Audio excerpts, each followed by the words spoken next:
So now what we'll study is, we'll study the space complexity of Quicksort. And to study the space complexity of Quicksort, remember that Quicksort is a recursive algorithm. Quicksort is a recursive algorithm.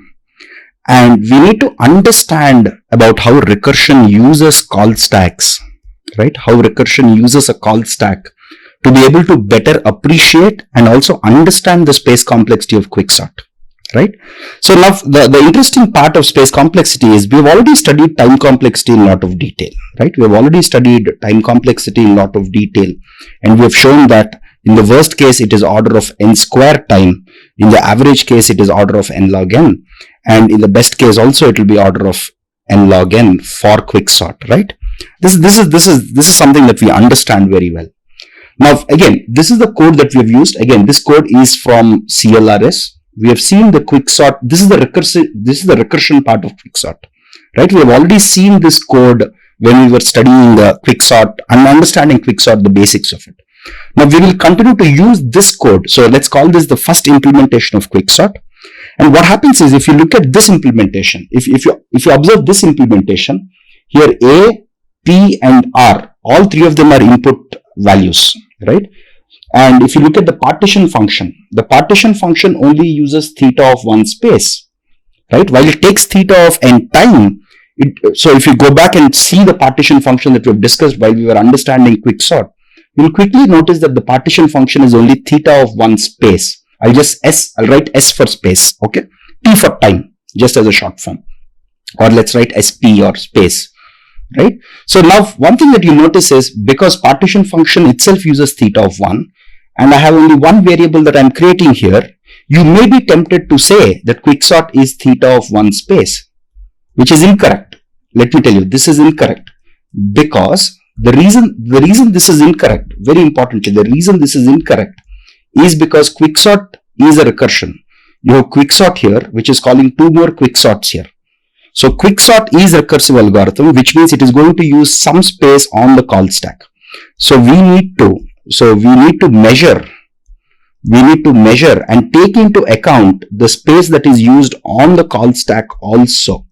We need to measure call stack space used also to be able to actually compute the space complexity of Quicksort, right? So in this, now what I'll do here is I will construct a worst case scenario, right? I'll construct a worst case scenario and show you, okay, through this analysis, I'll show you that your call stack space, while the variables that are used, there is only one variable here, and even in the partition function, you have constant space that you are using. Because of this recursive structure, I'll show you that we will end up taking order of n space, especially on the call stack. I'll I'll prove that to you with an example in this video. And in the next video, I'll show you how to modify your Quicksort, right? I'll prove this to you, by the way, in the worst case that it will take theta of n space, this implementation. Okay, there is an alternative implementation. There is an alternative implementation that we will learn in the next video, through which we'll show that it can be reduced from theta of n to theta of log n using some modifications to this. But this is what we studied, right? I'll prove that this is actually theta of n space, especially on the call stack, right? So let's build an example for this, okay? So I'll start with a simple example. Let me change the colors here, because as we're transitioning to an example, right? So let's build an example. Imagine I have my array A. Right? My array is, let's say, already sorted. Let's take an example. 1, 2, 3, 4, 5, 6, 7, 8, and 9, right? So index 1 and index 9, and I have numbers 1 to 9, and this array is already sorted. Remember, this array is already sorted.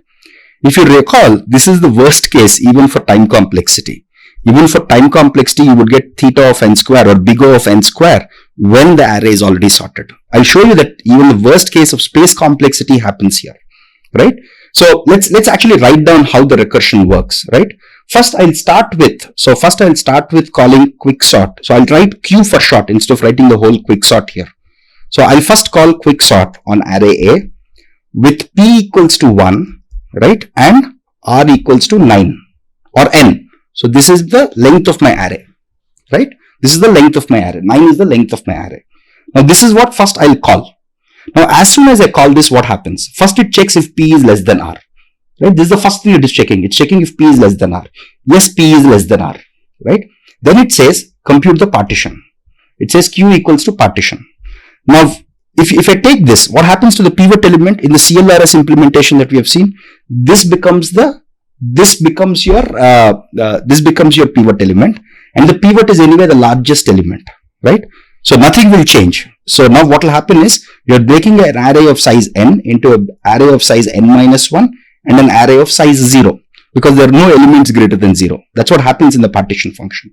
And partition function returns the value of Q as 9 itself, because that's where the pivot element finally rests at the end of all the swaps that we will do as part of the partition function, right? So Q equals to 9. Okay, so this is what happened. This is my first state. Okay, until which line did I run? So if I start numbering these, right? If I start writing this as line 1, line 2, line 3 and line 4.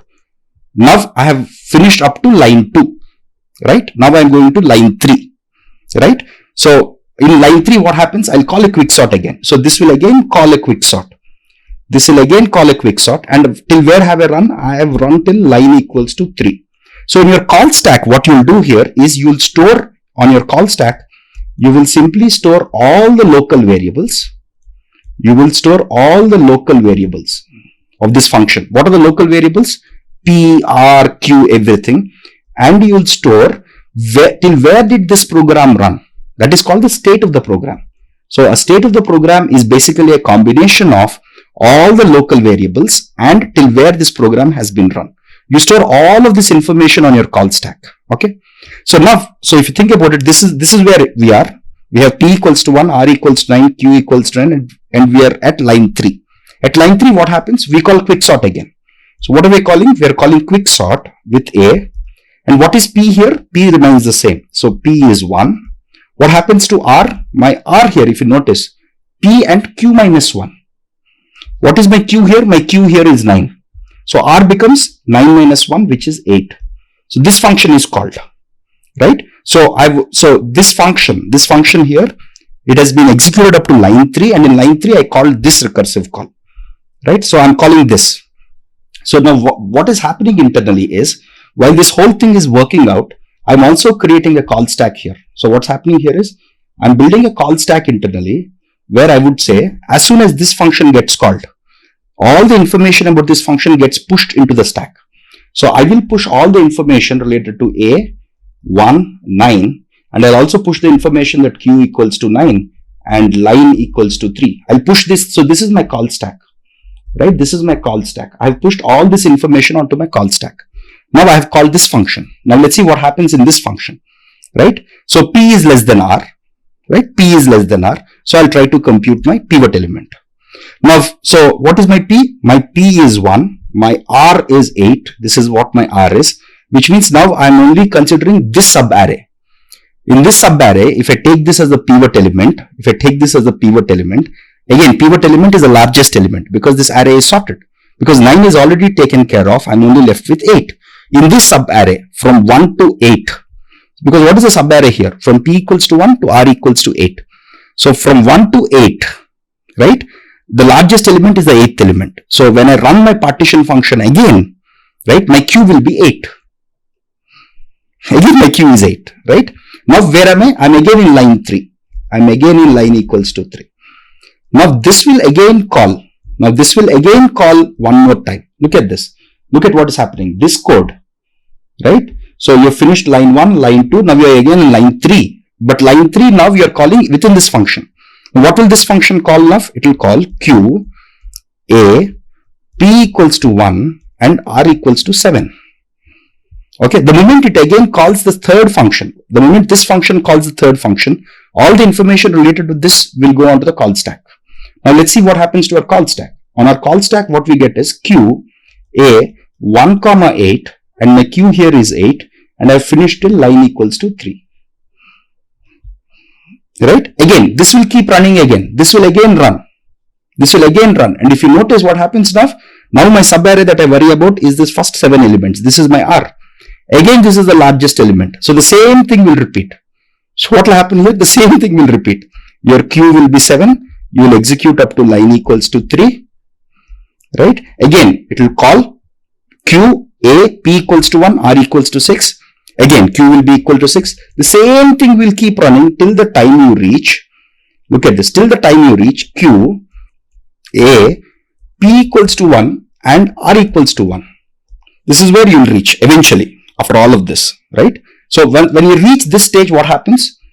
When you reach this stage, first it will check if P is less than R, which it is not, right? Because what happens here? P is equal to R here. So that condition will fail. So this function will return back. So as this function is calling this function is calling this function, so on and so forth, your call stack is constantly being increased. Now if you look at it, what happens next to the call stack? To the call stack you get now Q, A, 1, 7 and Q equals to 7 and line equals to 3.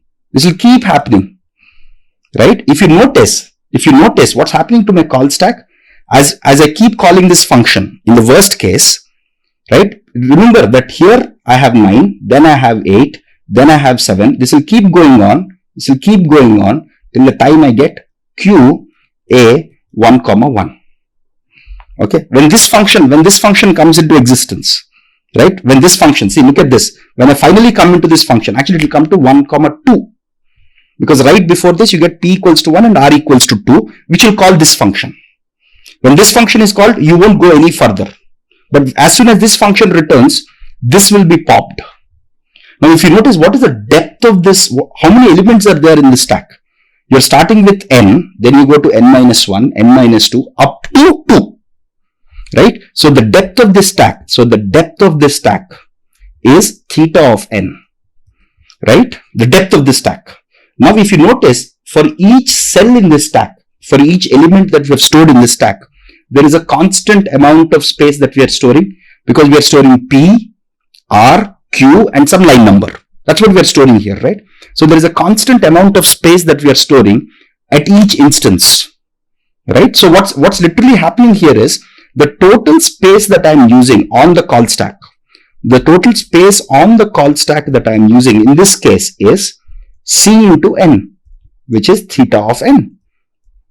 Right? Because why is this happening? Think about why this is happening. This is happening because when I call with P equals to 1 and R equals to 9, this is again calling P equals to 1, R equals to 8, which is calling P equals to 1, R equals to 7, which will again continue to call P equals to 1, R equals to 6, so on and so forth up to P equals to 1, R equals to 1.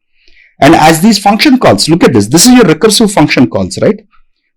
Your call stack will simply mimic your recursive function calls. Right, see, look at this. This is here. Now this is here. This is here, and so on and so forth. Right? So with this implementation of Quicksort, and if you have all of your elements, if all elements are in increasing order, with this implementation that we have seen in CLRS, we could have a call stack space of theta of n. And of course, we should measure the call stack space also, because while this program is running, the call stack is also space that we need to account for. So in the worst case, we would end up with theta of n space primarily due to call stack. In the next video, we'll see how to modify this code. In the next video, we'll see how to modify this code and come up with an alternative implementation, which is actually by Sedgwick. Okay, if you go to Wikipedia for Quicksort, you'll see that there is an alternative implementation by Sedgwick. And Sedgwick is a phenomenal computer scientist, a professor, and also a very good author. He has a very good set of books for data structures and algorithms. And Sedgwick proposed this alternative implementation, which is theta of log n, which is very interesting actually. We'll discuss that in the next video.